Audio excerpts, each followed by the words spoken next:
ഓം ശ്രീകൃഷ്ണായ നമഃ. എല്ലാവർക്കും നമസ്കാരം. ശ്രീമന്നാരായണീയം ദശകം 23 ദക്ഷചരിത്രവും ചിത്രകേതുപാഖ്യാനവും. ഈ ദശകത്തിൽ ദക്ഷൻ, ചിത്രകേതു, മരുത്തുക്കൾ എന്നിവരുടെ കഥകളാണ് സംഗ്രഹിച്ചിട്ടുള്ളത്. ദക്ഷചരിതം. ശ്ലോകം 1 ദക്ഷന്റെ തപസ്സും വിവാഹവും വിവരിക്കുന്നു. പ്രാചേതസസ്തു ഭഗവൻ അപരോഹി ദക്ഷ ത്വത്സേവനം വ്യഥിത സർഗവിവൃദ്ധി കാമാം ആവിർബഭൂവിധ തദാലസദഷ്ടബാഹു തസ്മൈ വരം ദധിതതാം ച വധൂമസിഗ്നീം. പദം പിരിക്കാം. പ്രാചേതസഃ തു ഭഗവൻ അപരഃ ഹി ദക്ഷഃ ത്വത് സേവനം വ്യഥിത സർഗ വിവൃദ്ധി കാമഃ ആവിർബഭൂവിത തദാ ലസത് അഷ്ട ബാഹുഃ തസ്മൈ വരം ദധിത താം ച വധൂം അസിഗ്നീം. ഭഗവൻ പ്രാചേതസഃ അപരഃ ഹി ദക്ഷഃ തു സർഗവൃദ്ധികാമഃ. ഭഗവാനെ പ്രാചേതസ്സുകളുടെ പുത്രനായ മറ്റേ ദക്ഷനാകട്ടെ സൃഷ്ടി വർദ്ധിപ്പിക്കുന്നതിനു വേണ്ടി തസ്സേവനം വ്യഥിത നിന്തിരുവടിയെ ഭജിച്ചു. തഥ ലസദഷ്ടബാഹു ആവിർബഭൂവിത അപ്പോൾ 8 കൈകളോടുകൂടി നിന്തിരുവടി പ്രത്യക്ഷപ്പെട്ടു. തസ്മൈ വരം താം അസിഗ്നീം വധൂം ച ദധിത ആ ദക്ഷന് ആഗ്രഹിച്ച വരവും ആ അസിഗ്നി എന്ന ഭാര്യയെയും നൽകി. പ്രാചേതസ്സുകളുടെ പുത്രനായ മറ്റേ ദക്ഷനാകട്ടെ ആദ്യം മനസ്സുകൊണ്ട് പ്രജകളെ സൃഷ്ടിച്ചിട്ട് പിന്നെ ആ പ്രജകളുടെ അഭിവൃദ്ധിയെ ആഗ്രഹിച്ച് നിന്തിരുവടിയെ സേവിച്ചു. നിന്തിരുവടി 8 തൃക്കൈകളോടുകൂടി അവൻ്റെ മുമ്പിൽ ആവിർഭവിച്ച് മേലിൽ സ്ത്രീ പുരുഷ സംയോഗം കൊണ്ട് പ്രജാഭിവൃദ്ധി ഉണ്ടാകുമെന്നുള്ള വരവും പഞ്ചജനപുത്രിയായ അസിഗ്നി എന്ന ഭാര്യയെയും നൽകി അവനെ അനുഗ്രഹിച്ചു. ബ്രഹ്മാവിൻ്റെ പുത്രനായ ഒരു ദക്ഷൻ്റെ കഥ മുമ്പ് 16-ാം ദശകത്തിൽ പറഞ്ഞിട്ടുണ്ടല്ലോ. പിന്നെ 19-ാം ദശകത്തിൽ പ്രചേതസ്സുകളുടെ പുത്രനായി മറ്റൊരു ദക്ഷനെയും പറയുകയുണ്ടായി. അവരിൽ രണ്ടാമത് പറഞ്ഞ ദക്ഷൻ പ്രജാസൃഷ്ടി വർദ്ധിപ്പിക്കുവാൻ വേണ്ടി കഠിനമായി തപസ് ചെയ്ത് ഭഗവാനെ പ്രസാദിപ്പിച്ചു. ഭഗവാൻ ശംഖ്, ചക്രം, വാള്, പരിച, വില്ല്, അമ്പ്, പാശം, ഗദ എന്ന ആയുധങ്ങൾ ധരിച്ച 8 കൈകളോടുകൂടി ദക്ഷൻ്റെ മുമ്പിൽ പ്രത്യക്ഷപ്പെട്ടു. പഞ്ചജനൻ എന്ന പ്രജാപതിയുടെ മകളായ അസിഗ്നിയെ വിവാഹം ചെയ്ത് സൃഷ്ടി വർദ്ധിപ്പിക്കുവാൻ ദക്ഷന് അനുഗ്രഹം നൽകുകയും ചെയ്തു. പ്രാചേതസസ്തു ഭഗവൻ അപരോഹി ദക്ഷ ത്വത്സേവനം വ്യഥിത സർഗവിവൃദ്ധി കാമാം ആവിർബഭൂവിധ തദാലസദഷ്ടബാഹു തസ്മൈ വരം ദധിതതാം ച വധൂമസിഗ്നീം. ശ്ലോകം 2 ദക്ഷൻ്റെ പുത്രന്മാർ നാരദൻ്റെ ഉപദേശപ്രകാരം സൃഷ്ടി ചെയ്യുവാൻ വിമുഖരായെന്ന് പറയുന്നു. തസ്യാത്മജാസ്ത്വയുതമീശ പുനഃ സഹസ്രം ശ്രീനാരദസ്യ വജസാ തവ മാർഗമാപു നൈഗത്ര വാസമൃഷയേ സമുമോജ ശാപം ഭക്തോത്തമസ്തു ഋഷിരനുഗ്രഹമേവ മേനേ. പദം പിരിക്കാം. തസ്യ ആത്മജാഃ തു അയുധം ഈശ പുനഃ സഹസ്രം ശ്രീനാരദസ്യ വജസാ തവ മാർഗം ആപുഃ ന ഏകത്ര വാസം മൃഷയെ സഹ മുമോച ശാപം ഭക്തോത്തമഃ തു ഋഷിഃ അനുഗ്രഹം ഏവ മേനെ.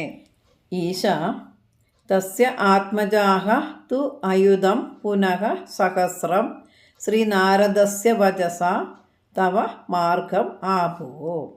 ഗുരുവായൂരപ്പ, തസ്യ ആത്മജാഃ തു, ആ ദക്ഷൻ്റെ പുത്രന്മാരാകട്ടെ, അയുധം പുനഃ സഹസ്രം 10,000 പേരും പിന്നെ 1000 പേരും ശ്രീനാരദസ്യ വചസ തവ മാർഗം ആപുഃ, ശ്രീനാരദൻ്റെ ഉപദേശത്താൽ നിന്തിരുവടിയുടെ വഴിക്ക് തിരിഞ്ഞു. സഹ ഋഷയെ നൈഗത്ര വാസം ശാപം മുമോച.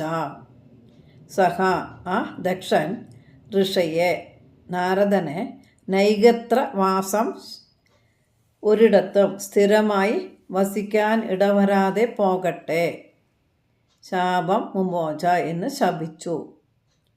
ഭക്തോത്തമഃ ഋഷി തു അനുഗ്രഹം ഏവമേനെ.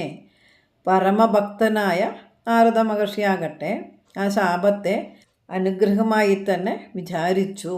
ദക്ഷൻ്റെ പുത്രന്മാരായ ഹർശ്വാശ്വന്മാർ എന്നു പേരുള്ള 10,000 പേരും ശബല്യാശ്വന്മാർ എന്ന് പറയുന്ന 1000 ആളുകളും അച്ഛൻ്റെ കൽപ്പന പ്രകാരം പ്രജാ അഭിവൃദ്ധിക്ക് വേണ്ടി തപസ് ചെയ്തുകൊണ്ടിരിക്കുമ്പോൾ ശ്രീനാരദൻ ഉപദേശിച്ച നിവൃത്തിമാർഗത്തെ സ്വീകരിച്ച് ഭഗവാന്റെ ഭക്തന്മാരായി തീർന്നു. അതുകൊണ്ട് കോപിച്ച ദക്ഷൻ ശ്രീനാരദനെ ഒരു ദിക്കിലും ഉറച്ചിരിക്കാനിടയാകാതെ പോകട്ടെ എന്ന് ശപിച്ചു. പരമഭാഗവതനായ ഋഷിയാകട്ടെ ആ ശാപത്തെ അനുഗ്രഹമായിട്ട് വിചാരിച്ചുള്ളൂ.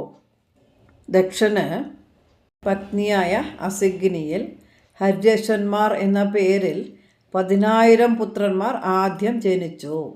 അവർ അച്ഛൻ്റെ ആജ്ഞ സ്വീകരിച്ച് സൃഷ്ടി വർദ്ധിപ്പിക്കുവാൻ വേണ്ടി നാരായണ തീർത്ഥത്തിൽ ചെന്ന് കഠിനമായി തപസ് തുടങ്ങി. ശ്രീ നാരദ മഹർഷി അവിടെ ചെന്ന് തത്വോപദേശം ചെയ്ത് ആ ഹര്യശ്വന്മാരെയെല്ലാം ഭഗവത് ഭക്തിയിലേക്ക്, അതായത് മോക്ഷമാർഗത്തിലേക്ക് തിരിച്ചുവിട്ടു. അതറിഞ്ഞ് ദുഃഖിതനായ ദക്ഷൻ ശബളാശ്വന്മാർ എന്ന പേരിൽ വീണ്ടും 1000 പുത്രന്മാരെ ജനിപ്പിച്ചു. അവരും അച്ഛൻ്റെ വാക്കനുസരിച്ച് നാരായണ തീർത്ഥത്തിൽ ചെന്ന് തപസ് തുടങ്ങി. അവരെയും നാരദൻ ജ്യേഷ്ഠന്മാരുടെ മോക്ഷമാർഗത്തിലേക്ക് തന്നെ തിരിച്ചുവിട്ടു. അതറിഞ്ഞപ്പോൾ ദക്ഷൻ കോപിച്ച് നാരദനെ ശപിച്ചു. അങ്ങക്ക് ഒരിടത്തും സ്ഥിരമായി പാർക്കുവാൻ കഴിയാതെ പോകട്ടെ എന്ന്. ആ ശാപം തനിക്കൊരു അനുഗ്രഹമായി ക്ഷമാശീലനായ നാരദൻ വിചാരിച്ചു. എവിടെയെങ്കിലും സ്ഥിരമായി വസിക്കുമ്പോഴല്ലേ സംസാരബന്ധം ഉണ്ടാവുക എന്ന് ചിന്തിച്ചു.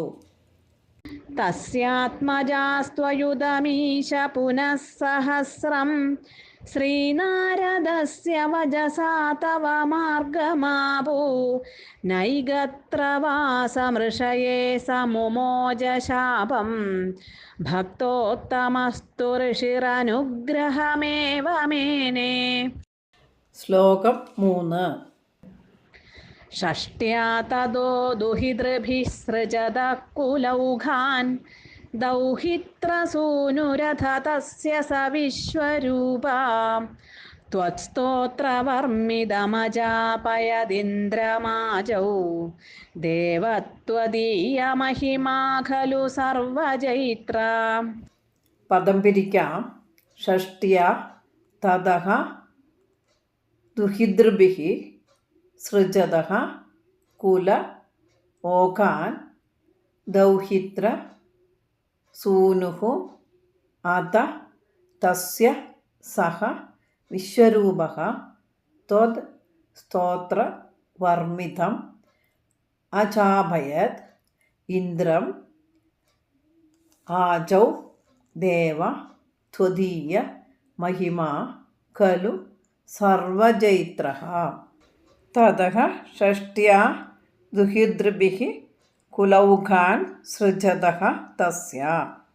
തതഃ ഷഷ്ട്യാ ദുഹിതൃഭിः, അതിനുശേഷം 60 പെൺമക്കൾ വഴിയായി കുലൗഘാൻ സൃജതഃ അസ്യ, പല വംശങ്ങളെയും സൃഷ്ടിച്ചു കൊണ്ടിരിക്കുന്ന ദക്ഷൻ്റെ ദൗഹിത്രസൂനുഃ സഹ വിശ്വരൂപഃ, മകളുടെ മകൻ്റെ മകനായ ആ വിശ്വരൂപൻ അത ആജൗ ഇന്ദ്രം ത്വത് സ്തോത്രവർമ്മിതം അജാപയത്.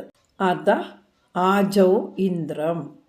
പിന്നീട് യുദ്ധത്തിൽ ദേവേന്ദ്രനെ ത്വത് സ്തോത്രവർമ്മിതം അജാപയത്. നിന്തിരുവടിയുടെ സ്തോത്രം കൊണ്ട് രക്ഷ ചെയ്ത് ജയിപ്പിക്കുകയുണ്ടായി. ദേവ ത്വദീയ മഹിമ സർവജയിത്രേഹി ഖലു. ഭഗവാനെ, നിന്തിരുവടിയുടെ മാഹാത്മ്യം എല്ലാവരെയും ജയിക്കുന്നതാണല്ലോ. അനന്തരം 60 പുത്രിമാരെ കൊണ്ട് ലോകത്ത് സ്ഥാവര ജംഗമ ജീവവർഗങ്ങളെ സൃഷ്ടിച്ചു കൊണ്ടിരുന്ന ആ ദക്ഷൻ്റെ മകളുടെ മകനായ തുഷ്ടാവിൻ്റെ മകനായ വിശ്വരൂപൻ നാരായണവർമ്മം എന്ന നിന്തിരുവടിയുടെ സ്തോത്രം കൊണ്ട് രക്ഷ ചെയ്ത് ദേവാസുര യുദ്ധത്തിൽ ഇന്ദ്രന് ജയം നേടിക്കൊടുത്തു. അല്ലയോ ഭഗവാനെ, അങ്ങയുടെ മഹത്വം സർവ വിജയമാണല്ലോ. ദക്ഷൻ്റെ മക്കളെല്ലാം മോക്ഷമാർഗത്തിലേക്ക് തിരിഞ്ഞപ്പോൾ ദക്ഷൻ നിരാശനായില്ല. വീണ്ടും പരിശ്രമിച്ച് ബ്രഹ്മാവ് പ്രസാദിച്ചതിനാൽ അദ്ദേഹത്തിന് 60 കന്യകമാർ ജനിച്ചു. വിവാഹപ്രായമായപ്പോൾ അവരിൽ 10 പേര് യമധർമ്മരാജാവിനും 13 പേര് കശ്യപ പ്രജാപതിക്കും 27 പേര് ചന്ദ്രനും 2 പേർ വീതം ഭൂതൻ, അങ്കിരസ്, കൃശ്വാശ്വൻ എന്നിവർക്കും 4 പുത്രിമാരെ താർക്ഷികനും കന്യകാദാനമായി കല്യാണം കഴിച്ചു കൊടുത്തു. അവരിൽ മകളായ അതിഥിയുടെ മക്കളായ 12 ആദിത്യന്മാരിൽ 4ാമനായ ത്വഷ്ടാവിന് രചന എന്ന അസുര സ്ത്രീയിൽ ജനിച്ച പുത്രനാണ് വിശ്വരൂപൻ. ദേവഗുരുവായ ബൃഹസ്പതിയായിരുന്നു ഇന്ദ്രൻ്റെ ഗുരു.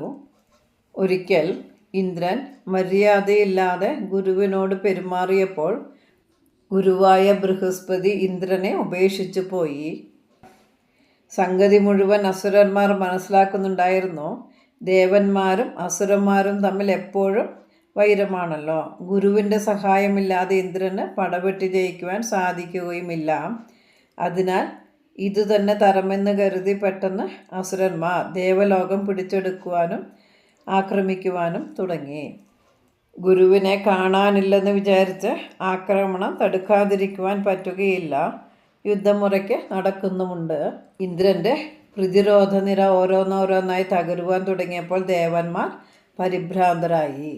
ഇന്ദ്രൻ ബ്രഹ്മാവിൻ്റെ അടുക്കൽ പോയി സങ്കടമുണർത്തിച്ചു. ബ്രഹ്മാവ് പറഞ്ഞു, ഗുരു ദൈവമാണെന്ന് അറിയാമല്ലോ, അദ്ദേഹത്തെ മുഷിപ്പിച്ചത് നന്നായില്ല. ഇനി ഏതായാലും തൽക്കാല ഗുരുവായി വിശ്വരൂപനെ സ്വീകരിക്കുവാൻ പറഞ്ഞു. വിശ്വരൂപനും സമ്മതിച്ചു. ഇന്ദ്രന് ശ്രീനാരായണ കവചം പ്രയോഗിക്കുവാനുള്ള മന്ത്രവും ഉപദേശിച്ചു കൊടുത്തു. ദേവാസുര യുദ്ധത്തിൽ ദേവേന്ദ്രനെ ജയിപ്പിക്കുകയും ചെയ്തു. ഷഷ്ട്യാ തതോ ദുഹിതൃഭിസ്സൃജതഃ കുലൗഘാൻ ദൗഹിത്രസൂനുരഥ തസ്യ സ വിശ്വരൂപാ ത്വത്സ്തോത്രവർമ്മിതമജാപയദിന്ദ്രമാജൗ ദേവത്വദീയമഹിമാ ഖലു സർവജയിത്ര. ശ്ലോകം 4. ചിത്രകേതു ചരിതം. വിശ്വരൂപൻ്റെ ഗൂഢമായ, അതായത് രഹസ്യമായ അസുരപക്ഷപാതം കണ്ട് കോപിച്ച ദേവേന്ദ്രൻ വിശ്വരൂപനെ വധിച്ചു. വിശ്വരൂപൻ്റെ അച്ഛൻ തുഷ്ടാവ് ഇന്ദ്രശത്രുവായ ഒരു പുത്രൻ തനിക്ക് ജനിക്കുവാൻ വേണ്ടി ഒരു ഹോമം നടത്തി. ആ ഹോമകുണ്ഡത്തിൽ നിന്നും വൃത്താസുരനുണ്ടായി.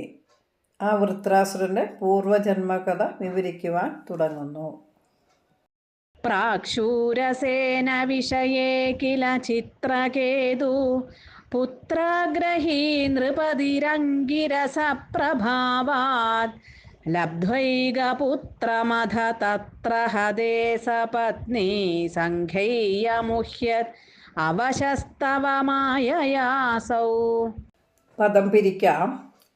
പ്രാഗ് ശൂരസേന വിഷയേ കില ചിത്രകേതു പുത്ര ആഗ്രഹി നൃപതി അങ്കിരസഃ പ്രഭാവാത് ലബ്ധ്വാ ഏകപുത്രം അത തത്ര ഹതേ സ പത്നി സംഗൈഃ അമുഹ്യത് അവശഃ തവ മായയാ അസൗ.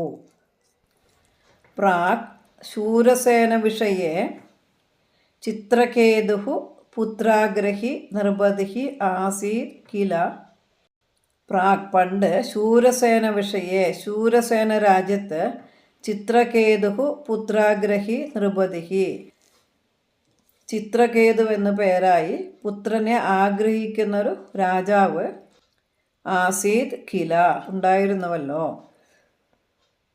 അസൗ അങ്കിരസഃ അദ്ദേഹം അങ്കിരസ് എന്ന മഹർഷിയുടെ പ്രഭാവത്താൽ ഏകപുത്രം ലബ്ധ്വ ഒരു പുത്രനെ ലഭിച്ചിട്ട് അത തത്ര സപത്നി സംഗൈഃ ഹതേ പിന്നെ ആ പുത്രൻ രാജാവിൻ്റെ മറ്റു പത്നിമാരാൽ കൊല്ലപ്പെട്ടപ്പോൾ തവ മായയാ അവശയഃ അമുഹ്യത് തവ മായയാ അങ്ങയുടെ മായയാൽ അവശഃ ദുഃഖിതനായി അമുഹ്യത് മോഹാലസ്യപ്പെട്ടു.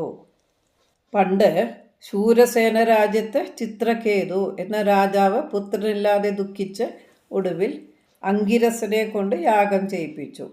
യാഗത്തിൻ്റെ യജ്ഞോച്ഛിഷ്ടം ഭക്ഷിച്ചതിനാൽ മൂത്ത പത്നിയിൽ ഒരു പുത്രനെ ലഭിക്കുകയും ചെയ്തു. പിന്നെ ആ പുത്രനെ മറ്റു ഭക്തിമാർ നിഗ്രഹിച്ച അവസരത്തിൽ ഇന്ദ്രവടിയുടെ മായ കൊണ്ട് പരവശനായി മയങ്ങി. പണ്ട് ശൂരസേന രാജ്യത്ത് ചിത്രകേതു എന്നൊരു പേരുകേട്ട ചക്രവർത്തി ഉണ്ടായിരുന്നു. പണവും പദവിയും പ്രശസ്തിയും എല്ലാം തികഞ്ഞ അദ്ദേഹത്തിന് ധാരാളം ഭാര്യമാരും ഉണ്ടായിരുന്നു. എന്നിട്ടും ചിത്രകേതുവിന് ഒരു പുത്രൻ ജനിച്ചില്ല. സന്താന ദുഃഖം സഹിക്കാതെ ചിന്താമഗ്നനായി കാലം കഴിക്കുമ്പോൾ ബ്രഹ്മപുത്രനായ അങ്കിരസുമുനി അവിടെ കയറിച്ചെന്നു. ചിത്രകേതു ഭക്തി ബഹുമാനത്തോടെ മഹർഷിയെ യഥാവിധം പൂജിച്ചിരുത്തുകയും തൻ്റെ ദുഃഖപരിഹാരത്തിന് മാർഗമാരായുകയും ചെയ്തു. അങ്ങക്കൊരു പുത്രനുണ്ടാവും എന്ന് അനുഗ്രഹിച്ച് അങ്കിരസുമുനി പോവുകയും ചെയ്തു. യഥാകാലം ആദ്യ ഭാര്യയായ കൃതദ്യുതി ഒരു സുന്ദരനായ പുത്രനെ പ്രസവിക്കുകയും ചെയ്തു. രാജാവും പ്രജകളും ആഹ്ലാദഭരിതരാവുകയും ചെയ്തു. എന്നാൽ ആ കുട്ടി വളർന്നു വന്നതോടൊപ്പം സപത്നിമാരുടെ ഇടയിൽ അസൂയയും വളർന്നു വന്നു. ഭർത്താവിന് ആദ്യ ഭാര്യയെ മാത്രമേ ഇഷ്ടമുള്ളൂ, തങ്ങളെ ഇഷ്ടമില്ല എന്നവർ വിചാരിച്ചതുകൊണ്ട് ആ കുട്ടി ജീവിച്ചിരുന്നാൽ ഭർത്താവ് നമ്മളെ ഒട്ടും വിലമതിക്കില്ല എന്നുള്ള വിചാരവും വർദ്ധിച്ചു വന്നു. ഒരു ദിവസം ആരും അറിയാതെ അവർ കുഞ്ഞിന് വിഷം കൊടുത്ത് കൊന്നുകളഞ്ഞു. കുട്ടി മരിച്ച വിവരം അറിഞ്ഞ് കൃതവിദ്യയും രാജാവും പൊട്ടിക്കരഞ്ഞു പോയി. ഭഗവാന്റെ മായയാൽ ദുഃഖിതരായി മോഹാലസ്യപ്പെട്ടു. ഭാഗവതം 6-ാം സ്കന്ധം 14-ാം അധ്യായത്തിൽ വർണ്ണിച്ച കഥയാണ് ഈ ശ്ലോകത്തിൽ സംഗ്രഹിച്ചിട്ടുള്ളത്. 9-ാം അധ്യായം മുതൽ 12 കൂടി 4 അധ്യായങ്ങളിൽ വൃദ്ധാസുരവധവും വിസ്തരിച്ച് വർണ്ണിച്ചിട്ടുണ്ട്. പ്രാക്ഷൂരസേന വിഷയേ കില ചിത്രകേതു പുത്രഗ്രഹീ നൃപതിരംഗിരസ പ്രഭാവാത് ലബ്ധ്വൈകപുത്രമഥ തത്ര ഹതേ സപത്നീ സംഘൈയമുഹ്യത് അവശസ്തവ മായയാസൗ. ശ്ലോകം 5. അങ്കിരസും നാരദനും കൂടി വന്ന് ചിത്രകേതുവിനെ സമാധാനിപ്പിക്കുന്നു. തം നാരദസ്തു സമമംഗിരസാദയാലു സംപ്രാപ്യ താവതുപദർശ്യ സുതസ്യ ജീവം കസ്യാസ്മി പുത്ര ഇതി തസ്യ ഗിരാ വിമോഹം ത്യക്ത്വാ ത്വദർച്ചന വിധൗ നൃപതിം ന്യയുങ്ക്താം. പദം പിരിക്കാം. തം നാരദഃ തു സമം അങ്കിരസ ദയാലുഃ സംപ്രാപ്യ താവദ് ഉപദർശ്യ സുതസ്യ ജീവം കസ്യ അസ്മി പുത്രഃ ഇതി തസ്യ ഗിരാ വിമോഹം ത്യക്ത്വാ ത്വദ് അർച്ചന വിധൗ നൃപതിം നയുങ്ക്താ. ദയാലുഃ നാരദഃ തു താവദ് അങ്കിരസാ സമം തം സംപ്രാപ്യ. ദയാലുഃ നാരദഃ തു കാരുണ്യകനായ നാരദനാകട്ടെ താവത് അങ്കിരസ സമം തം സംപ്രാപ്യ. അപ്പോൾ അങ്കിരസ് മഹർഷിയോടുകൂടി ആ ചിത്രകേതുവിൻ്റെ അടുക്കൽ ചെന്ന് സുതസ്യ ജീവം ഉപദർശ്യ, പുത്രൻ്റെ ജീവനെ കാണിച്ചു കൊടുത്തിട്ട് പുത്രന് ജീവൻ നൽകിയിട്ട് കസ്യ പുത്രഹാസ്മി ഇരി തസ്യ ഗിര, ഞാൻ ആരുടെ പുത്രനാണ് എന്നിങ്ങനെയുള്ള ജീവൻ്റെ വാക്ക് കേട്ടിട്ട് വിമോഹം തെക്വ ത്വദർച്ചനവിധൗ നൃപതി നയുക്ത, സങ്കടം വെടിഞ്ഞ ചിത്രകേതുവിനെ നിന്തിരുവടിയെ സേവിക്കുന്നതിന് നിയോഗിച്ചു. അപ്പോൾ ആ രാജാവിൻ്റെ അടുക്കൽ അങ്കിരസിനോടൊരുമിച്ച് ശ്രീനാരദനെത്തിയ യോഗബലത്താൽ പുത്രന് ജീവനുണ്ടാക്കി ഞാൻ ആരുടെ പുത്രനാണ് എന്നുള്ള ആ പുത്രൻ്റെ വാക്കു കേട്ട് രാജാവിൻ്റെ അജ്ഞാനം നീങ്ങി നിന്തിരുവടിയെ സേവിക്കുന്നതിന് അദ്ദേഹത്തെ നിയോഗിച്ചു. കുട്ടി മരിച്ച വിവരം അറിഞ്ഞ കൃതവിദ്യയും രാജാവും പൊട്ടിക്കരഞ്ഞു പോയി. അവിടെ നാരദമുനിയും അങ്കിരസും വന്നു. അങ്കിരസ് മുനി സമാധാനിപ്പിച്ചുകൊണ്ട് പറഞ്ഞു, ഹേ രാജൻ, അങ്ങ് പുത്രന് വേണ്ടി ദുഃഖിച്ചിരിക്കുമ്പോഴാണ് ഞാൻ വന്നൊരു പുത്രനുണ്ടാവാൻ അനുഗ്രഹിച്ചു പോയത്. പുത്രനുണ്ടായപ്പോൾ ആ ദുഃഖവും തീർന്നു. ഇപ്പോൾ പുത്രൻ മരിച്ച ദുഃഖമാണ്. സുഖവും ദുഃഖവും ജനനവും മരണവും എല്ലാം മായ കൊണ്ട് തോന്നുന്നതാണ്. ഭഗവത് ഭക്തി കൊണ്ട് മായയെ ജയിച്ചാൽ പിന്നെ ജനനമില്ല, മരണമില്ല, സുഖമില്ല, ദുഃഖമില്ല, നിത്യശാന്തി മാത്രം. എന്ത് പറഞ്ഞിട്ടും രാജാവിൻ്റെ ദുഃഖം തീരുന്നില്ല. നാരദ മഹർഷി മരിച്ചു കിടക്കുന്ന മകന് യോഗവിദ്യ കൊണ്ട് ജീവനുണ്ടാക്കി, അല്ലയോ ജീവാത്മാവേ, നീ ഈ ശരീരത്തിൽ തന്നെ വസിച്ച് ദുഃഖിതന്മാരായ അച്ഛനമ്മമാരെ സന്തോഷിപ്പിച്ച് സുഖങ്ങളെ അനുഭവിപ്പിക്കുക എന്ന് പറഞ്ഞു. അപ്പോൾ ആ ജീവൻ, ഞാൻ ആരുടെ പുത്രനാണ്? ഇതുപോലെ അനേകം അച്ഛനമ്മമാർ എനിക്ക് ഉണ്ടായിട്ടുണ്ട്. ഞാൻ ആരുടെ പുത്രനാണ് എന്ന് ആ കുട്ടി ചോദിച്ചതിൻ്റെ അർത്ഥം പല പല ജന്മങ്ങൾ മുൻപ് തനിക്ക് ഉണ്ടായിട്ടുണ്ടെന്നും അപ്പോഴൊക്കെ വേറെ വേറെ മാതാപിതാക്കന്മാർ ഉണ്ടായിരുന്നുവെന്നും അവരിൽ ആരുടെ പുത്രനാണ് ഞാൻ എന്ന് നിർണയിക്കുവാൻ കഴിവില്ലാത്തതായിരിക്കുന്നത് കൊണ്ട് ഇപ്പോഴത്തെ മാതാവും പിതാവും തന്നെ അവരുടെ പുത്രനായി ഗണിച്ചിരിക്കുന്നത് അജ്ഞത മൂലമാണ്.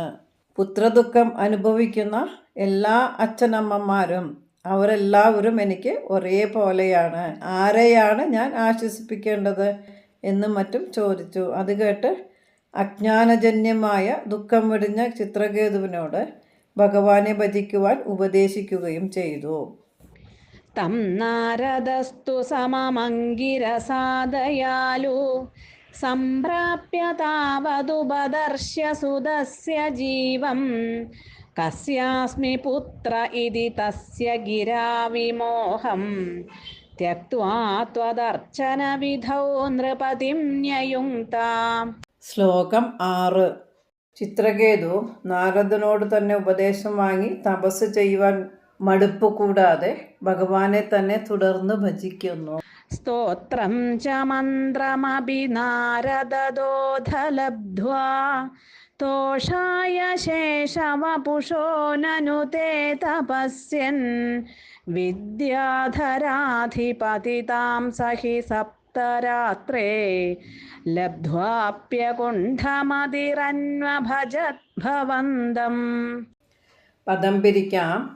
സ്തോത്രം ച മന്ത്രം അഭി നാരദഃ അത ലബ്ധ്വാ തോഷായ ശേഷ വപുഷഃ നനു തേ തപസ്യൻ വിദ്യാധര അധിപതിതാം സഹ ഹി സപ്തരാത്രേ ലബ്ധ്വാ അഭി അകുണ്ഠമതിഃ അന്വഭജത് ഭവന്തം.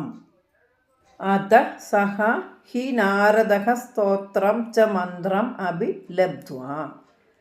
അതാനന്തരം സഹി നാരദാഹ, ചിത്രകേതുവാകട്ടെ നാരദനിൽ നിന്നും സ്തോത്രം ച മന്ത്രം അഭി ലബ്ധ്വാ, സ്തോത്രവും മന്ത്രവും ലഭിച്ചിട്ട് ശേഷവപുഷഃ തേ തോഷായ നനു തപസ്യൻ, ശേഷവപുഷഃ ആദിശേഷമൂർത്തിയായ തേ തോഷായ നനു തപസ്യൻ, നിന്തിരുവടിയുടെ സന്തോഷത്തിനു വേണ്ടി മാത്രം തപസ്സു ചെയ്ത് സപ്തരാത്രേ വിദ്യാധരാധിപതിതാം ലബ്ധ്വ അഭി 7 ദിവസം കൊണ്ട് വിദ്യാധര ചക്രവർത്തി സ്ഥാനം ലഭിച്ചുവെങ്കിലും അകുണ്ഠമതിഹി ഭവന്തം അന്വഭജത് മടുപ്പുകൂടാതെ അവിടുത്തെ തുടർന്ന് ഭജിച്ചു. അനന്തരം ആ രാജാവ് നാരദൻ്റെ അടുക്കൽ നിന്നും സ്തോത്രവും മൂലമന്ത്രവും ലഭിച്ച് ശേഷമൂർത്തിയായ നിന്തിരുവടിയെ ഭജിക്കുവാൻ തീരുമാനിച്ച് മഹാമേരുപർവ്വതത്തിലെ പ്രശാന്തസുന്ദരമായ ഒരു അരുവിക്കരയിൽ നാരദർ പറഞ്ഞുകൊടുത്ത മന്ത്രത്തെ ഉരുവിട്ടുകൊണ്ട് അദ്ദേഹം ശ്രീഹരിയെ ഭജിക്കുവാൻ തുടങ്ങി. 7 ദിവസം ഭജിച്ചപ്പോഴേക്കും ചിത്രകേതുവിന് വിദ്യാധര ചക്രവർത്തി സ്ഥാനം ലഭിച്ചു. അതുകൊണ്ട് തൃപ്തിപ്പെടാതെ വീണ്ടും വീണ്ടും ഉത്സാഹപൂർവം ഭഗവാനെ തന്നെ ഭജിച്ചു. സ്തോത്രം ച മന്ത്രമപി നാരദദോധ ലബ്ധ്വാ തോഷായ ശേഷവപുഷോ നനു തേ തപസ്യൻ വിദ്യാധരാധിപതിതാം സഹി സപ്തരാത്രേ ലബ്ധ്വാപ്യകുണ്ഠമതിരന്വഭജത് ഭവന്തം. ശ്ലോകം 7. ഭഗവാൻ ആദിശേഷ സ്വരൂപത്തിൽ പ്രത്യക്ഷപ്പെട്ട് ചിത്രകേതുവിനെ അനുഗ്രഹിക്കുന്നു. തസ്മൈ മൃണാളധവളേന സഹസ്രശീർഷ്ണ രൂപേണ ബദ്ധനുതി സിദ്ധഗണാവൃതേന പ്രാദുർഭവന്നചിരതോനുതിഭിഃ പ്രസന്നോ ദത്വാത്മതത്വമനുഗൃഹ്യ തിരോദധാഥ. പദം പിരിക്കാം.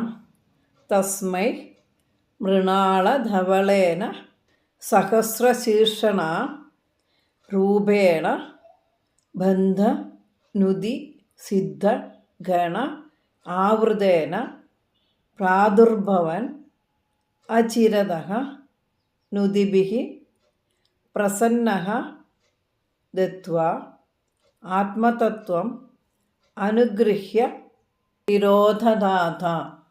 മൃണാളധവളേന സഹസ്രശീർഷണ ബന്ധനുതി സിദ്ധ ഗണാവൃതേന രൂപേണ.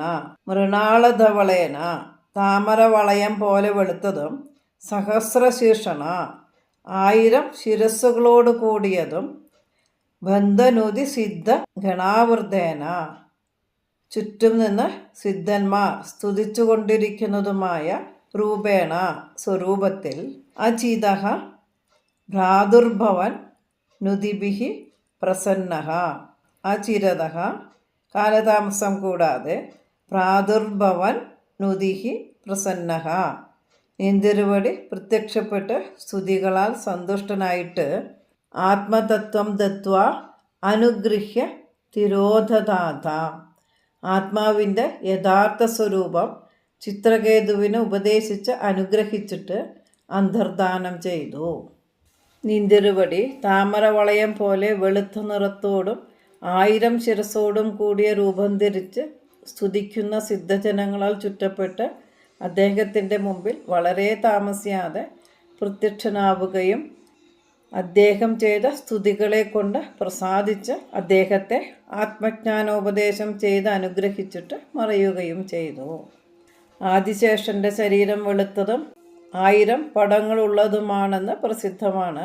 ആ രൂപത്തിൽ തന്നെയാണ് ചിത്രകേതുവിൻ്റെ മുമ്പിൽ ഭഗവാൻ പ്രത്യക്ഷപ്പെട്ടത്. 4 പുറവും സിദ്ധന്മാർ നിന്ന് സ്തുതിക്കുന്നുണ്ടായിരുന്നു. ഭഗവാനെ പ്രത്യക്ഷമായി കണ്ടപ്പോൾ ചിത്രകേതു സ്തുതിച്ചു. ഇത് കേട്ട് സന്തുഷ്ടനായ ഭഗവാൻ ആത്മതത്വോപദേശം ചെയ്ത് മറയുകയും ചെയ്തു. 6-ാം സ്കന്ധം 16-ാം അധ്യായത്തിൻ്റെ സംഗ്രഹമാണ് 6ഉം 7ഉം ശ്ലോകങ്ങൾ. നാരദൻ്റെ സ്തോത്ര മന്ത്രോപദേശങ്ങൾ, ചിത്രകേതുസ്തുതി, ഭഗവാന്റെ ആത്മതത്വോപദേശം ഇവയെല്ലാം ആ അധ്യായത്തിലാണ്. തസ്മൈ മൃണാളധവളേന സഹസ്രശീർഷ്ണ രൂപേണ ബദ്ധനുതി സിദ്ധഗണാവൃതേന പ്രാദുർഭവന്നചിരതോനുതിഭിഃ പ്രസന്നോ ദത്വാത്മതത്വമനുഗൃഹ്യ തിരോദധാഥ. ശ്ലോകം 8. ചിത്രകേതു പിന്നെ വളരെ കാലം പരമഭക്തനായി ജീവിക്കുന്നു. त्वद्भक्तमौलिरधसोऽपि च लक्षलक्षं वर्षाणि हर्षुलमना भुवनेषु कामं सङ्गापयन् गुणगणं तव सुन्दरीभिः सङ्गादिरेकरहितो ललितं चचार. പദം പിരിക്കാം. ത്വദ് ഭക്ത മൗലിഹി അത സഹ അഭി ച ലക്ഷ ലക്ഷം വർഷാണി ഹർഷുല മനാഹ ഭുവനേഷു കാമം സംഘാപയൻ ഗുണഗണം തവ സുന്ദരീഭി സംഘ അതിരേക രഹിതഃ ലളിതം ചചാര. അത ത്വദ്ഭക്തമൗലിഹി സഹ അഭി ച. അനന്തരം നിന്തിരുവടിയുടെ ഭക്തന്മാരാൽ അത്യുത്തമനായ ആ ചിത്രഹേതുവാകട്ടെ ലക്ഷലക്ഷം വർഷാണി ഹർഷുലമനാഹ അനേക ലക്ഷം സംവത്സരം മനസന്തോഷത്തോടുകൂടി ഭുവനേഷു തവ ഗുണഗണം സുന്ദരീഭിഹി കാമം സംഘാപയൻ. ഭുവനേഷു എല്ലാ ലോകങ്ങളിലും തവ ഗുണഗണം നിന്തിരുവടിയുടെ ഗുണങ്ങളെ സുന്ദരീഭിഹി കാമം സംഘാപയൻ വിദ്യാധര സ്ത്രീകളെ കൊണ്ട് യഥേഷ്ടം പാടിച്ചുകൊണ്ട് സംഘാതിരേഖരഹിത ലളിതം ചചാര. സുഖങ്ങളിൽ അത്യാസക്തി കൂടാതെ ഉല്ലാസത്തോടെ സഞ്ചരിച്ചു. ഭക്തി കൈവിടാതെ ലൗകിക സുഖങ്ങൾ അനുഭവിച്ചുകൊണ്ട് വളരെ ലക്ഷം കൊല്ലം സുഖമായി കഴിച്ചുകൂട്ടി എന്ന് സാരം. പരമഭാഗവതനായ ആ രാജാവ് മനസ്സ് കുളിർത്ത് ലോകത്ത് വളരെ വളരെ വർഷക്കാലം വിദ്യാധര സുന്ദരിമാരെ കൊണ്ട് നിന്തിരുവടിയുടെ ഗുണഗണങ്ങളെ പാടിക്കൊണ്ട് വിഷയങ്ങളിൽ അത്യാസക്തി ഇല്ലാതെ ഇഷ്ടം പോലെ സുന്ദരമായ വിധത്തിൽ സഞ്ചരിച്ചു. त्वद्भक्तमौलिरधसोऽपि च लक्षलक्षं वर्षाणि हर्षुलमना भुवनेषु कामं सङ्गापयन् गुणगणं तव सुन्दरीभिः सङ्गादिरेकरहितो ललितं चचार. ശ്ലോകം 9. ചിത്രകേതു ശ്രീ പരമേശ്വരനെ പരിഹസിച്ച് പാർവതിയുടെ ശാപത്തിന് പാത്രമായി തീരുന്നു. അത്യന്തസംഗവിലയായ ഭവത്പ്രണുന്നോ നൂനം സരൂപ്യ ഗിരിമാപ്യ മഹത്സമാജേ നിശങ്കമംഗകൃതവല്ലഭമംഗജാരിം തം ശങ്കരം പരിഹസന്നുമയാഭിഷേപേ. പദം പിരിക്കാം. അത്യന്ത സംഘ വിലയായ ഭവ പ്രണുന്നഃ നൂനം സഹ രൂപ്യ ഗിരിം ആപ്യ മഹത് സമാജേ നിശങ്കം അംഗകൃത വല്ലഭം അംഗജാരിം തം ശങ്കരം പരിഹസൻ ഉമയാ അഭിഷേപേ. അത്യന്ത സംഘവിലയായ ഭവത്പ്രണുന്നഃ നൂനം. വിഷയാസക്തി തീരെ നശിക്കുവാൻ വേണ്ടി അവിടുന്ന് പ്രേരിപ്പിച്ചിട്ടാവണം സഹ ആ ചിത്രകേതു രൂപ്യഗിരിം ആപ്യ കൈലാസത്തിൽ ചെന്ന് മഗത് സമാജെ നിശങ്കം മഹർഷിമാരുടെ മധ്യത്തിൽ ശങ്ക കൂടാതെ അംഗകൃതവല്ലഭം ഭാര്യയെ മടിയിൽ വെച്ചിരിക്കുന്ന അംഗജാര്യം തം ശങ്കരം കാമാന്തകനായ ആ പരമശിവനെ പരിഹസിച്ച് ഉമയ അഭിഷേപേ പാർവതിയുടെ ശാപത്തിന് പാത്രമായി തീരുന്നു. അദ്ദേഹം വിഷയാസക്തി തീരെ നശിക്കുന്നതിന് നിന്തിരുവടിയാൽ പ്രേരിതനായിട്ട് തന്നെ ആയിരിക്കണം കൈലാസത്ത് ചെന്ന് മഹാജനസദസ്സിൽ ശങ്ക കൂടാതെ ഭാര്യയെ മടിയിൽ വെച്ചുകൊണ്ടിരുന്ന കാമവേരിയായ ശിവനെ പരിഹസിച്ച് പാർവതിയുടെ ശാപമേൽക്കാനിടയായത്. ഒരു ദിവസം ചിത്രകേതു വിമാനത്തിൽ സഞ്ചരിക്കുമ്പോൾ കൈലാസത്തിൽ മഹർഷിമാരുടെ സഭയിൽ അധ്യക്ഷസ്ഥാനത്ത് പാർവതിയെ മടിയിലിരുത്തി ആലിംഗനം ചെയ്തുകൊണ്ടിരുന്ന പരമശിവനെ കാണുവാനിടയായി. അപ്പോൾ പാർവതി കേൾക്കെ ചിത്രകേതു പരിഹസിച്ചു, ഈ ലോകഗുരു നാണം കൂടാതെ പരസ്യമായി ഭാര്യയെ ആലിംഗനം ചെയ്തുകൊണ്ടിരിക്കുന്നുവല്ലോ. പ്രാകൃതന്മാർ പോലും ഇങ്ങനെ ചെയ്യില്ല എന്ന്. ഇത് കേട്ടപ്പോൾ പരമേശ്വരൻ പുഞ്ചിരി തൂകിയതേയുള്ളൂ.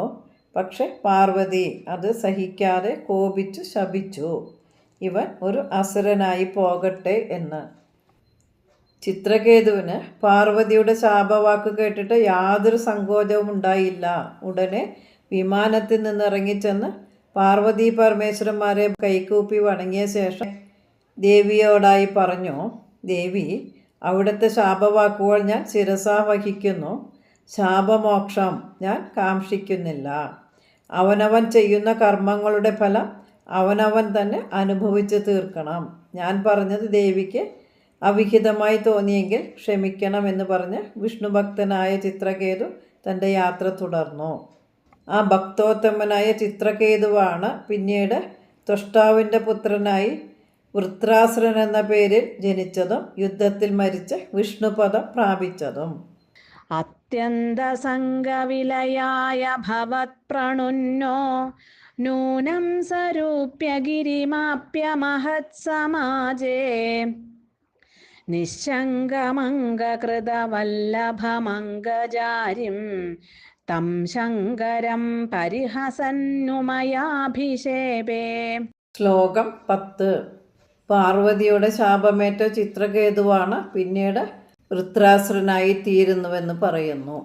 നിസ്സംഭ്രമസ്ത്വയമയാചിതശാപമോക്ഷോ വൃത്രാസുരത്വമുപഗമ്യ സുരേന്ദ്രയോധി ഭക്ത്യാത്മതത്വകഥനൈ സമരേ വിചിത്രം ശത്രോരഭിഭ്രമമപാസ്യ ഗതഃ പദം തേ.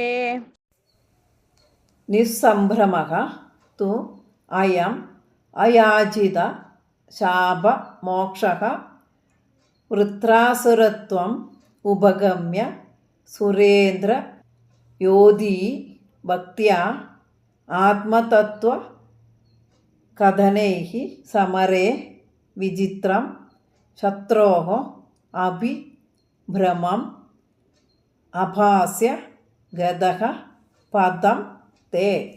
അയം തു നിസ്സംഭ്രമഃ അയാചിത ശാപമോക്ഷഃ.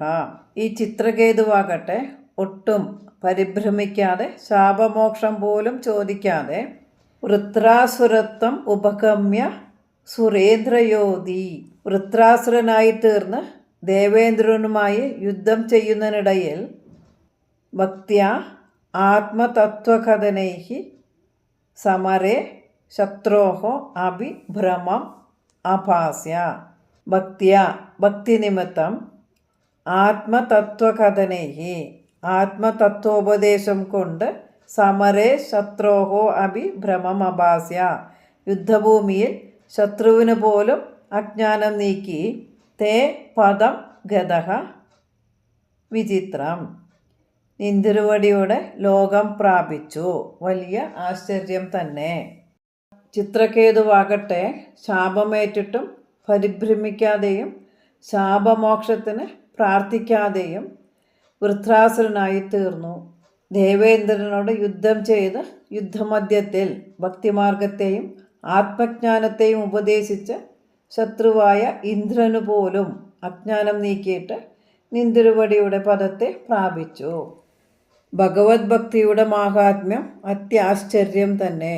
അതുകൊണ്ടാണല്ലോ ശാപമേറ്റിട്ടും പരിഭ്രമിക്കാത്തതും യുദ്ധമധ്യത്തിൽ ശത്രുവിന് പോലും ആത്മതത്വോപദേശം ചെയ്തതുമെല്ലാം. ത്വഷ്ടാവിൻ്റെ പുത്രനായ വിശ്വരൂപൻ കുറച്ചു കാലം ദേവേന്ദ്രൻ്റെ പുരോഹിതനായി ഭവിച്ച കാര്യം ഈ ദശകത്തിൽ തന്നെ മുമ്പ് പറഞ്ഞിട്ടുള്ളതാണ്. ആ വിശ്വരൂപൻ്റെ അമ്മ അസുരവർഗത്തിൽപ്പെട്ടവളായിരുന്നു. അമ്മ വഴിക്ക് അസുരന്മാരോട് സ്നേഹം തോന്നിയ വിശ്വരൂപൻ രഹസ്യമായി അവർക്കും യജ്ഞഭാഗം കൊടുത്തു. അതറിഞ്ഞ് കോപിച്ച ദേവേന്ദ്രൻ വിശ്വരൂപനെ വധിച്ചു. അപ്പോൾ വിശ്വരൂപൻ്റെ അച്ഛനായ ത്വഷ്ടാവ് കോപിച്ച് ഇന്ദ്രശത്രുവായ ഒരു പുത്രൻ ജനിക്കുവാൻ വേണ്ടി ഒരു ഹോമം നടത്തി. ആ ഹോമാഗ്നിയിൽ നിന്നാണ് വൃത്രാസുരൻ ജനിച്ചത്. ഹോമമന്ത്രത്തിൽ സ്വരം മാറുകയാൽ ഇന്ദ്രൻ്റെ ശത്രുവായ പുത്രനല്ല, ഇന്ദ്രൻ ശത്രുവായ പുത്രനാണ് ജനിച്ചത്. വൃത്രനെ ഇന്ദ്രൻ വധിക്കുകയും ചെയ്തു. എന്നാൽ പൂർവജന്മത്തിൽ ചിത്രകേതുവായിരുന്ന കാലത്ത് വൃത്രൻ വലിയ വിഷ്ണുഭക്തനായിരുന്നുവല്ലോ. അന്നത്തെ ആ വിഷ്ണുഭക്തിയാണ് ഇപ്പോൾ യുദ്ധമധ്യത്തിൽ ശത്രുവിന് പോലും ആത്മതത്വോപദേശം ചെയ്യുവാൻ ഇടവരുത്തിയത്. നിസ്സംഭ്രമസ്ത്വയമയാചിതശാപമോക്ഷോ വൃത്രാസുരത്വമുപഗമ്യ സുരേന്ദ്രയോധി ഭക്ത്യാത്മതത്വകഥനൈ സമരേ വിചിത്രം ശത്രോരഭിഭ്രമമപാസ്യ ഗതഃ പദം തേ. ശ്ലോകം 11. മരുത്തുക്കളുടെ ഉത്പത്തി. ഇന്ദ്രനെ വധിക്കുവാൻ ദിതി ചെയ്ത ശ്രമവും ഭഗവത് മാഹാത്മ്യത്താൽ വിപരീത ഫലമായി തീർന്നുവെന്ന് പറയുന്നു. ത്വത്സേവനേന ദിതിരിന്ദ്രവധോദ്യതാഭി താൻ പ്രത്യുദേന്ദ്രസുഹൃദോ മരുതോഭിലേഭേ ദുഷ്ടാശയേഭി ശുഭദൈവ ഭവന്നിഷേവ തത്താദൃശസ്ത്വമവമാം പവനാലയേശ. പദം പിരിക്കാം. ത്വത് സേവനേന ദിതിഹി ഇന്ദ്രവധ ഉദ്യത അഭി താൻ പ്രത്യുത ഇന്ദ്ര സുഹൃദഃ മരുതഃ അഭിലേഭേ ദുഷ്ടാ ശയേ അഭി ശുഭദാ ഏവ ഭവത് നിഷേവ തഥാദൃശഃ ത്വം അവ മാം പവനാലയേശ. ദിതിഹി ത്വസേവനേന. ദിതി നിന്തിരുവടിയെ സേവിച്ച് ഇന്ദ്രവധോദ്യത അഭി ഇന്ദ്രനെ വധിക്കുന്നതിന് ഉദ്യമിച്ചുവെങ്കിലും പ്രത്യുത നേരെ വിപരീതമായി ഇന്ദ്രസുഹൃദഃ ഇന്ദ്രൻ്റെ സുഹൃത്തുക്കളായ താൻ മരുതഃ അഭിലേഭേ ആ മരുത്തുക്കളെയാണ് പുത്രന്മാരായി ലഭിച്ചത്. ദുഷ്ടാശയെ അഭി ഭവന്യഷേവ ശുഭദ ഏവ. ദുഷ്ടാശയെ അഭി ദുഷ്ടഹൃദയനു പോലും ഭവന്യഷേവ ശുഭദ ഏവ ഭഗവാനെ സേവിക്കുന്നത് ഗുണമായിട്ടേ വരൂ. പവനാലയേശ ഗുരുവായൂരപ്പ തഥാദൃശഃ ത്വം മാം അവ അപ്രകാരമുള്ള നിന്തിരുവടി എന്നെ രക്ഷിച്ചാലും. ദിതി ഇന്ദ്രനിഗ്രഹത്തിന് ശക്തനായ ഒരു പുത്രനെ ലഭിക്കുന്നതിന് ആഗ്രഹിച്ചാണ് കശ്യപൻ ഉപദേശിച്ച പുംസവന വ്രതത്തെ അനുഷ്ഠിച്ചതെങ്കിലും നിന്തിരുവടിയെ സേവിച്ചതിനാൽ നേരെ മറിച്ച് ഇന്ദ്രൻ്റെ സുഹൃത്തുക്കളായ മരുത്തുക്കളെയാണ് പുത്രന്മാരായി ലഭിച്ചത്. മനഃശുദ്ധി ഇല്ലാത്തവർക്ക് പോലും നിന്തിരുവടിയെ സേവിച്ചാൽ നന്മയല്ലാതെ വരികയില്ല. അങ്ങനെയുള്ള നിന്തിരുവടി അല്ലയോ ഗുരുവായൂരപ്പരേശ എന്നെ രക്ഷിച്ചാലും.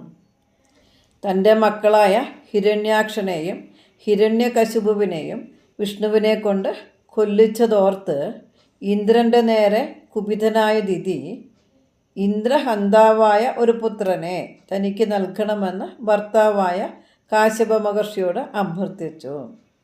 അതനുസരിച്ച് കാശ്യപ മഹർഷി ഗർഭധാനം ചെയ്തും വ്രതഭംഗം വരാതെ 1 സംവത്സരക്കാലം താൻ ഉപദേശിക്കുന്ന പുംസവന വ്രതം അനുഷ്ഠിക്കുവാൻ ഉപദേശിക്കുകയും ചെയ്തു. ഒരു ദിവസം വ്രതഭംഗം വന്നു ചേരുകയാൽ ആ ഗർഭപാത്രത്തിലുണ്ടായ 49 മരുത്തുക്കളും ഇന്ദ്രൻ്റെ സുഹൃത്തുക്കളായി ഭവിച്ചു. ദിതിയുടെ അപേക്ഷപ്രകാരം ഇന്ദ്രൻ അവരെ ദേവലോകത്തേക്ക് കൊണ്ടുപോവുകയും ചെയ്തു. ഇന്ദ്രനും ദിതിക്കും ഇങ്ങനെ ഗുണം വന്നത് ഭഗവത് ഭക്തിയുടെ മാഹാത്മ്യത്താലാണ്. ദുഷ്ടത കരുതി ഭജിച്ച ദിതിക്ക് പോലും ഗുണം വരുത്തിയ ഭഗവാൻ യാതൊരു ദുർവിചാരവും കൂടാതെ ഭജിക്കുന്ന തന്നെ രക്ഷിക്കാത്തത് മഹാകഷ്ടമാണെന്ന് താദൃശക എന്ന വിശേഷണം കൊണ്ട് ശ്രീ നാരായണ ഭട്ടതിരി സൂചിപ്പിക്കുന്നു. ദുഷ്ടത കരുതി ഭജിച്ച ദിതിക്ക് പോലും ഗുണം വരുത്തിയ ഭഗവാൻ യാതൊരു ദുർവിചാരവും കൂടാതെ ഭജിക്കുന്ന തന്നെ രക്ഷിക്കാത്തത് മഹാകഷ്ടമാണെന്ന് തത്താദൃശ എന്ന വിശേഷണം കൊണ്ട് ശ്രീ നാരായണ ഭട്ടതിരി സൂചിപ്പിക്കുന്നു.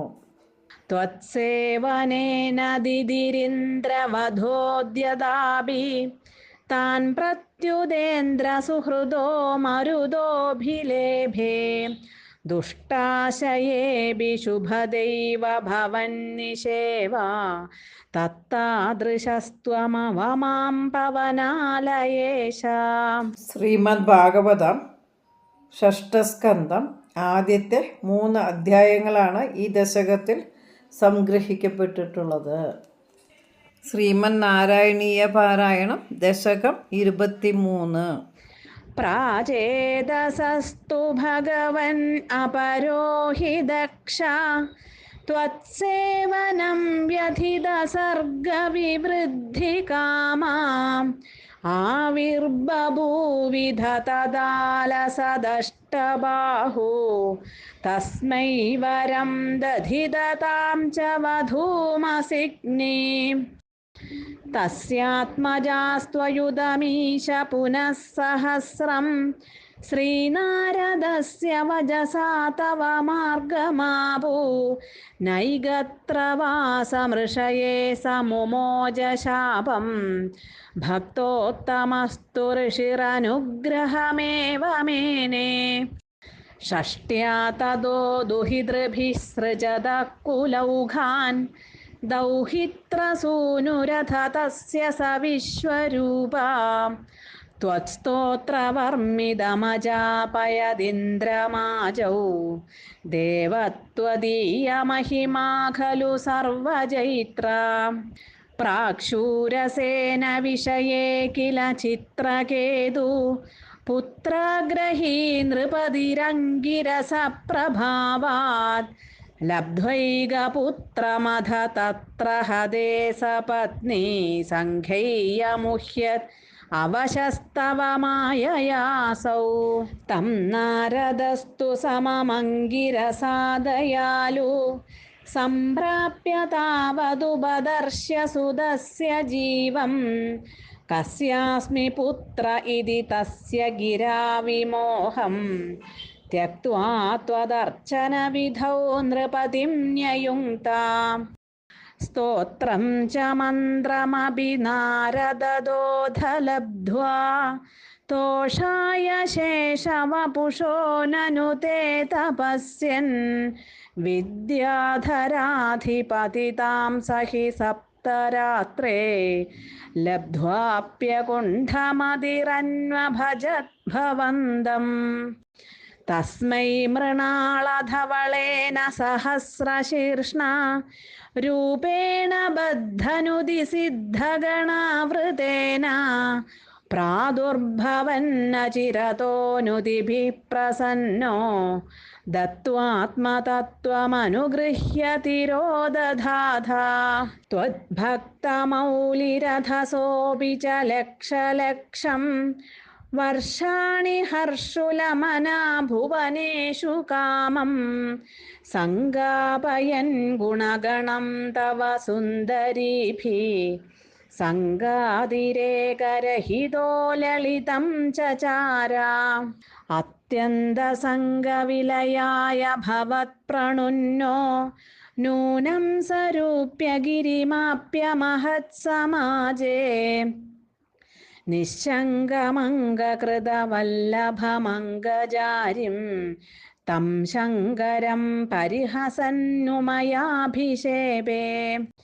നിസ്സംഭ്രമസ്ത്വയമയാചിതശാപമോക്ഷോ വൃത്രാസുരത്വമുപഗമ്യ സുരേന്ദ്രയോധി ഭക്ത്യാത്മതത്വകഥനൈ സമരേ വിചിത്രം ശത്രോരഭിഭ്രമമപാസ്യ ഗതഃ പദം തേ ത്വത്സേവനേന ദിദിരിന്ദ്രവധോദ്യതാപി താൻ പ്രത്യുദേന്ദ്രസുഹൃദോ മരുതോഭിലേഭേ ദുഷ്ടാശയേപി ശുഭദൈവ ഭവന്നിഷേവ തത്താദൃശസ്ത്വമവമാം പവനാലയേശ. സർവം ശ്രീകൃഷ്ണാർപ്പണമസ്തു.